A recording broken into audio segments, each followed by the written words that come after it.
আসসালামু আলাইকুম। আমার চ্যানেলে আপনাদের সকলকে স্বাগত।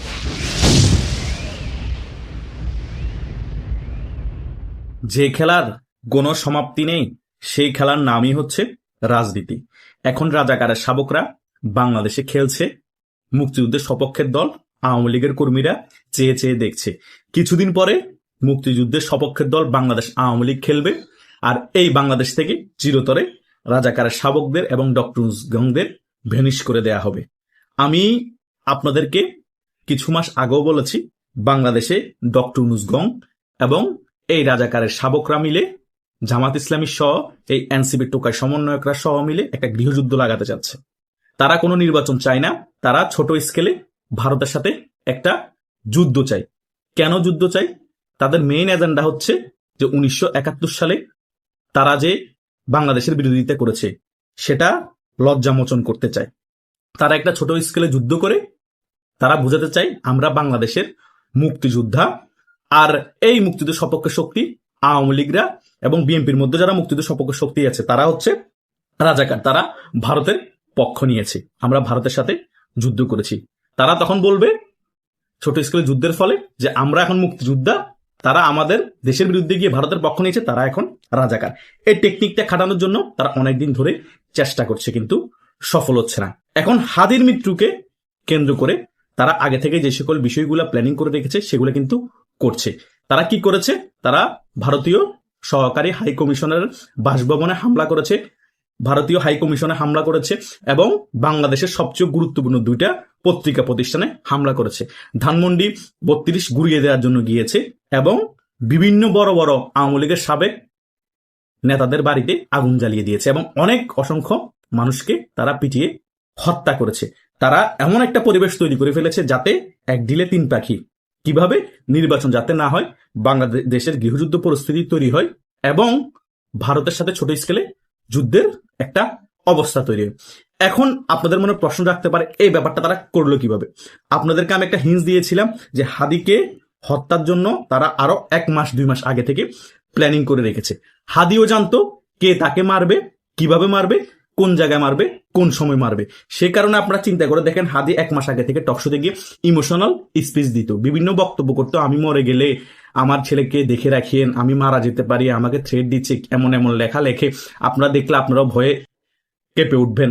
এগুলা ইমোশনাল স্পিচ দিয়ে, মানে এগুলা জনগণকে ইমোশনাল যাতে হয়, সে মারার পরে দেশের মধ্যে একটা গোলযোগ তৈরি হয়, সাধারণ জনগণ হাদির প্রতি সিম্পতি হয়, এগুলোর জন্য বলা হয়েছে। সে তো আগে থেকে জানে সে কোন দিন মরবে, কিভাবে মরবে, রেডি করে রেখেছে। কারণ জামাতের রাজনীতিটা এমন, তাদের দলের স্বার্থের জন্য তারা নিজের জীবন উৎসর্গ দেয়, যেভাবে আবু সাইদ দিয়েছে, ওকেও সেম একইভাবে রেডি করে রেখেছিল।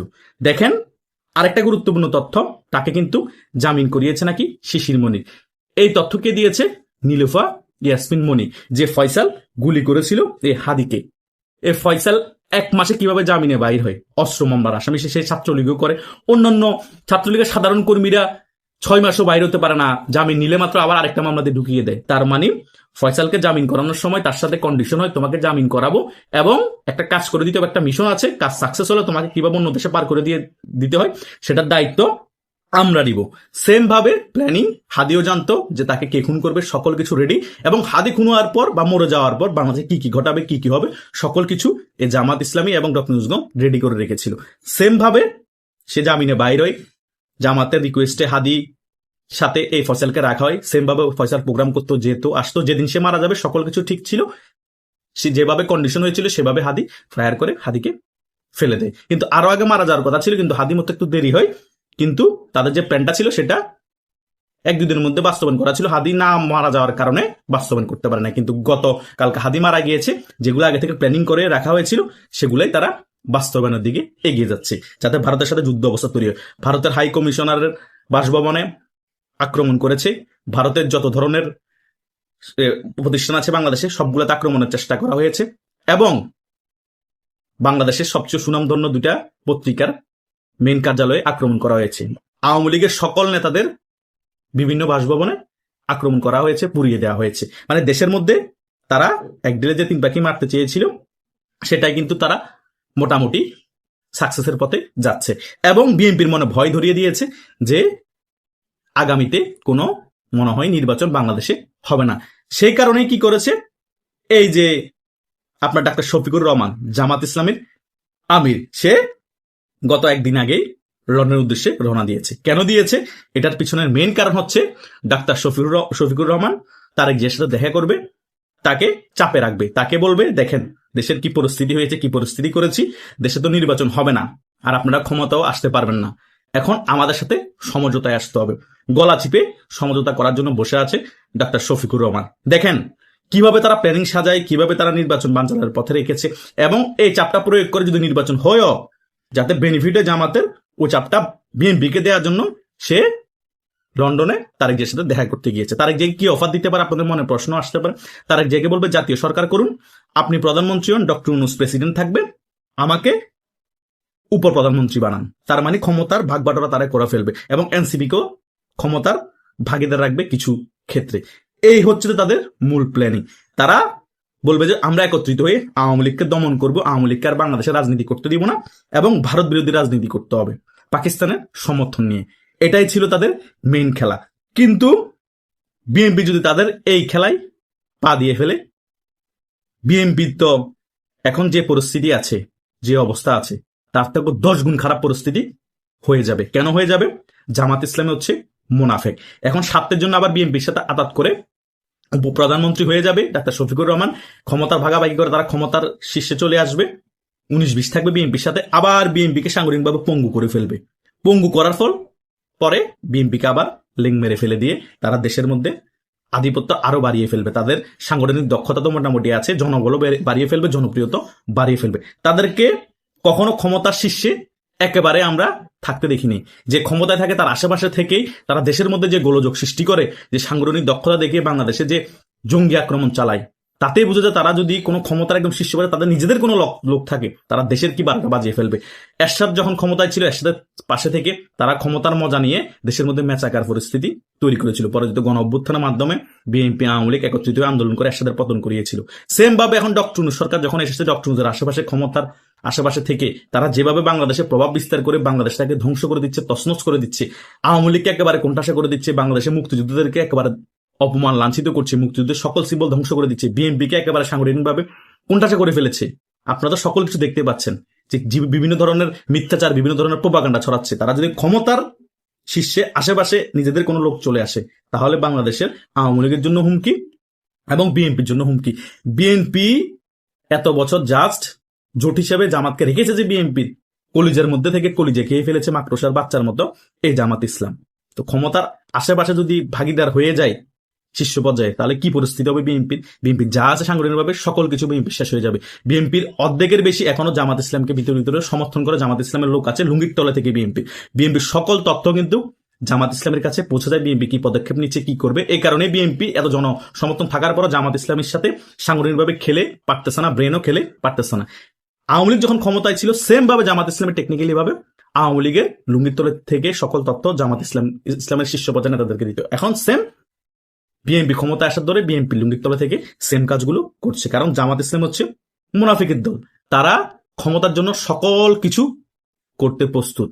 ধর্মকে বিক্রি করা, নিজের কর্মীদেরকে বলি দেওয়া, আর তাদের কর্মীরও কেমন দলের জন্য তারা মরে যেতে রাজি। যেমন হাদি নিজের জীবনটা বিলিয়ে দিয়েছে। হাদিকে এমন ভাবে ব্রেনওয়াশ করা হয়েছে যে তুমি মারা গেলে জামাত ইসলামের ভবিষ্যৎ উজ্জ্বল, তোমার ছেলে মেয়ের সকল কিছু আমরা ভরণ পোষণ নিব, ওদেরকে একেবারেই বড় হওয়া পর্যন্ত তোমার ছেলেকে আমরা দেখব, একেবারে সেটেল করে দিব, সকল কিছু তো জামাত ইসলামী নিয়ে ফেলেছে, ফ্যামিলি ভরণ পোষণ। তো এটাই হচ্ছে রিয়েলিটি। আবু সাইদও দেখেন মারা যাওয়ার পরে বাংলাদেশ উত্তাল হয়ে যায়, তাদের স্বার্থ হাসিল করে ফেলতে পারে, জনগণকে ইমোশন করে। এখনো হাদি মারা গিয়েছে, আবার জনগণকে ইমোশন করেছে। তারা স্বার্থ হাসিল যা করার, এক দিলে তিন পাখি মারা, সকল কিছু তারা এখন হাসিল করতেছে। কারণ আমরা বাঙালি তো হুজুগে বাঙালি, রাজনীতি বুঝি না, ইমোশনাল দিয়ে সকল কিছু বুঝতে চেষ্টা করি। দেখেন না, যেটা চেয়েছে হাদিকে কেন্দ্র করে, হাদিকে এখন জাতীয়তা বানিয়ে ফেলার চেষ্টা করা হচ্ছে। হাদি চত্বর, হাদি হল, সকল জায়গায় হাদিময় বানিয়ে ফেলা হয়েছে। মানে হাদিকে বাংলাদেশের জাতীয় নেতা এমন ভাবে প্রমোট করা হচ্ছে জামাতের পক্ষ থেকে। তাই আপনারা যদি এখনো ব্যাপারগুলো একেবারে পুঙ্খানুভাবে না বুঝেন, মেইন খেলাটা খেলছে কারা, তা না হলে বাংলাদেশ রক্ষা করতে পারবেন না। কারণ বিএনপি সাংগঠনিকভাবে অনেক দুর্বল। বিএনপি দুর্বলতা কি, সকল কিছু এই জামাত ইসলামী ভালো করেই জানে। তাই যদি বাংলাদেশকে রক্ষা করতে হয়, বিএনপির উচিত আওয়ামী লীগকে বাংলাদেশের রাজনীতিতে আবার ফিরিয়ে আসার জন্য স্পেস দেওয়া। আওয়ামী লীগ বাংলাদেশের রাজনীতিতে ফিরিয়ে আসা মানে এই জঙ্গিদের পতন হয়ে যায়, বাংলাদেশ আবার গণতান্ত্রিক প্রক্রিয়া ফিরে আসা, সুন্দর একটি নির্বাচন হওয়া। তখন বিএনপি ক্ষমতায় আসলে আরামসে 5 বছর দেশ শাসন করতে পারবে এবং বাংলাদেশের মধ্যে এরকম জঙ্গিপনা আর দেখাতে পারবে না এই জঙ্গিরা। আর যদি আওয়ামী লীগ ফিরে আসতে দেরি হয়, বিএনপিরও 12টা বাজিয়ে ফেলবে এই স্বাধীনতা বিরোধীরা এবং এই পাকিস্তানের বলয়ে যারা আছে এই বাংলাদেশে তারা। কারণ পাকিস্তান অনেক আগে থেকেই বাংলাদেশের প্রতি ক্ষোভ আছে যে আমাদের থেকে স্বাধীন হয়ে এই বাংলাদেশ কেন উন্নয়নের শিখরে যাবে, আমাদের থেকে স্বাধীন হয়ে এই বাংলাদেশ কেন অর্থনীতিতে এত বেশি চাঙ্গা হবে, বাংলাদেশ কেন বুক ফুলিয়ে থাকবে, আমাদের থেকেও খারাপ অবস্থা করে ফেলবো বাংলাদেশকে। উপর দিয়ে ভালো ভালো দেখিয়ে, সমর্থন দেখিয়ে দেখিয়ে বাংলাদেশকে তলাবিহীন জুড়িয়ে বানিয়ে ফেলার চেষ্টা করছে এই পাকিস্তানিরা। আর সেইখানে পুরোপুরি সমর্থন দিচ্ছে এই জামাত ইসলামের লোকেরা এবং পাকিস্তানপন্থীরা। তারা বুঝতেছে না যে পাকিস্তানিরা বাংলাদেশকে কখনো উন্নয়নের শিখরে যাক এবং বাংলাদেশের মানুষ সুখে শান্তিতে থাকুক কখনো চায় না। তারা চায় এই বাঙালিরা, এই বাংলাদেশিরা আমাদের পায়ের তলা থাকবে, তারা হচ্ছে কাছেরা। এভাবেই কিন্তু তারা চিন্তা করে। কিন্তু আমাদের দুর্ভাগা এই পাকিস্তানি বীর্য যারা আছে তারা মনে করে আমরা আবার পাকিস্তান হয়ে গেলেই হয়তো বুঝি ভালো থাকবো। কিন্তু তারা ভুলে গিয়েছে আমরা একটা স্বাধীন দেশ, আমরা একটা স্বাধীন দেশে যেভাবে থাকতে পারি, নিজের মত প্রকাশ করতে পারি, পাকিস্তানিরা 1971 সালের আগে সেটা আমাদের করতে দেয়নি, আমাদের ভাষা কেড়ে নিতে চেয়েছে। সেটার কারণেই তো আমরা যুদ্ধ করেছি, আর সেই যুদ্ধে সহযোগিতা করেছে ভারত। আজকে ভারতকে আমরা গালাগালি করি, যারা ভারতের পক্ষে কথা বলে ভারতের দালাল বলি। আরে ভাই, ভারত স্বার্থের জন্য হোক যে কারণ হোক সাহায্য করেছিল, তো সাহায্য করেছে বিধে আজকে আমরা স্বাধীন হয়েছি। ভারত তো আমাদের ভূখণ্ড দখল করে নেয়নি, তাই নয় কি? তোমরা পাকিস্তানের পক্ষে কথা বললে, পাকিস্তানের দালালি করলে সমস্যা নাই, ভারতের পক্ষে কথা বললে ভারতের দালাল হয়ে যায়, তাই নয় কি? এগুলো হচ্ছে সবকিছু বাংলাদেশের মানুষকে ব্রেন ওয়াশ। বাংলাদেশের মানুষ আমি কেন বুঝি না এত তাড়াতাড়ি ব্রেন ওয়াশ হয়ে যায়। হাদির হত্যাটাও আগে থেকে সাজানো, কিভাবে হত্যা হবে সকল কিছু সাজানো। এ সকল বিষয়ে তো আমি সকল বিষয় ক্লিয়ার করেছি, কিভাবে করে মেটিকুলাস ডিজাইন সাজানো হয়েছে।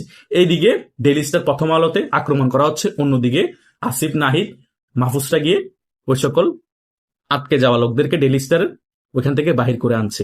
একদল আক্রমণ করছে, আরেক দল ভালো সেজে বাহির করে আনছে। টুইন পলিটিক্স, কথা বুঝতে পেরেছেন? একদল পুরো বাংলাদেশ তছনছ করে দিচ্ছে আর এনসিপি বক্তব্য দিচ্ছে। একদল স্বার্থ হাসিলের জন্য সকল কাজ করছে, সকল কাজ ঠিক না। মানে কি? চোরকে বলো চুরি করো, গৃহস্থকে বলো সজাগ থাকো। তারা এক দলকে পাঠিয়েছে ভাঙার জন্য, আরেক দল গিয়ে সান্ত্বনা দিচ্ছে বা ওদেরকে উদ্ধার করে নিয়ে আসছে। মানে ভালো শাসতেছে, এনসিপি কে প্রমোট করা হচ্ছে জামাতের প্রক্সি সংগঠন, যাতে নতুন করে এনসিপি জনপ্রিয়তা বাড়ুক। জনপ্রিয়তা বাড়লে জামাতের ভোটও বাড়বে। কারণ এনসিপি তো আর জামাত শিবিরের মতো টেকটা নাই যে রক কাটা জামাত শিবির। জামাত শিবিরের নাম শুনলে মানুষ তাদেরকে ভোট দিতে যায় না, জনপ্রিয়তা বাড়ে নাই, তাদের সাথে মানুষ সম্পৃক্ততা হয় না। এখন এনসিপি কে নতুনভাবে প্রমোট করে ভালো দেখিয়ে এনসিপির কাছে সাধারণ জনগণকে নিয়ে আসতে পারবে, ওদেরকে প্রমোট করিয়ে ওদের জনসমর্থন বাড়াতে পারবে। তাহলে আগামীতে তারা এনসিপি, জামাত ইসলাম এবং আরো যে সকল প্রক্সি সংগঠন আছে তাদেরকে দিয়ে বিশাল একটা সাংগঠনিক দলে উঠতে পারবে এই জামাত ইসলাম। তাহলে বিএনপির সাথে আওয়ামী লীগের সাথে কম্পিট করতে পারবে জনবল দিয়ে এবং ভোট দিয়ে। সেই প্ল্যান তারা অনেক বছর আগে থেকে করতেছে, এখন সাকসেসের পথে আগাচ্ছে বিএনপির কিছু ভুল সিদ্ধান্ত এবং ভুল সাংগঠনিক রাজনীতির কারণে। তাই বিএনপিকে আরো সচেতন হতে হবে, আরো গুরুত্বপূর্ণ সিদ্ধান্ত নিতে হবে। দেশের সাথে, জনগণের সাথে, আওয়ামী লীগের সাথে আবার সম্পর্ক ভালো করতে হবে। যেটাই বলেন না কেন, দেশকে রক্ষা করতে হলে বিএনপি, আওয়ামী লীগ এখন সমঝোতায় বসে একসাথে সকল কিছু ডিসাইড করতে হবে। তা না হলে মুক্তিযুদ্ধের সপক্ষে শক্তি যারা আছে তারা হুমকির মুখে। এই রাজাকারের শাবকরা মুক্তিযুদ্ধের সপক্ষে শক্তি যারা আছে তাদেরকে বাংলাদেশে বাঁচতে দিবে না। একে একে টার্গেট করে করে তারা মেরে ফেলবে এবং প্রথমে আওয়ামী লীগকে ধ্বংস করেছে, এবার বিএনপিকে ধ্বংস করার পথে নেমেছে। এটাই হচ্ছে রিয়েলিটি। কারণ ক্ষমতায় বসার জন্য, ক্ষমতায় যাওয়ার জন্য যদি 3-4 বছর 5 বছরের জন্য বিএনপি ভুল সিদ্ধান্ত নেয় তাহলে কিছু করার নাই। সকল কিছু এখন বিএনপির হাতে। কারণ বিএনপি বাংলাদেশের এখন আওয়ামী লীগের পরে সবচেয়ে বড় দল। বিএনপির একটা সিদ্ধান্ত বাংলাদেশের রাজনীতি আবার পরিবর্তন করে দিতে পারে এবং মুক্তিযুদ্ধের বিরোধী শক্তি বাংলাদেশ থেকে চিরতরে মুছে যেতে পারে। তাই দেখা যাক কি হয়। এখনো অনেক কিছু হওয়ার বাকি, কারণ তারা বাংলাদেশে একটি গৃহযুদ্ধ লাগাতে চাচ্ছে, ভারতের সাথে একটি ছোট স্কেলের যুদ্ধ লাগাতে চাচ্ছে। তারা নির্বাচনও চায় না। কেন চায় না, কি জন্য চায় না, সকল কিছু কিন্তু আমি আমার বক্তব্যে ক্লিয়ার করে দিয়েছি। আশা করছি সকল কিছু আপনারা বুঝতে পেরেছেন। আপনাদেরও যদি কোনো মতামত থাকে আপনারা কমেন্ট করে জানাতে পারেন। ধন্যবাদ সকলকে।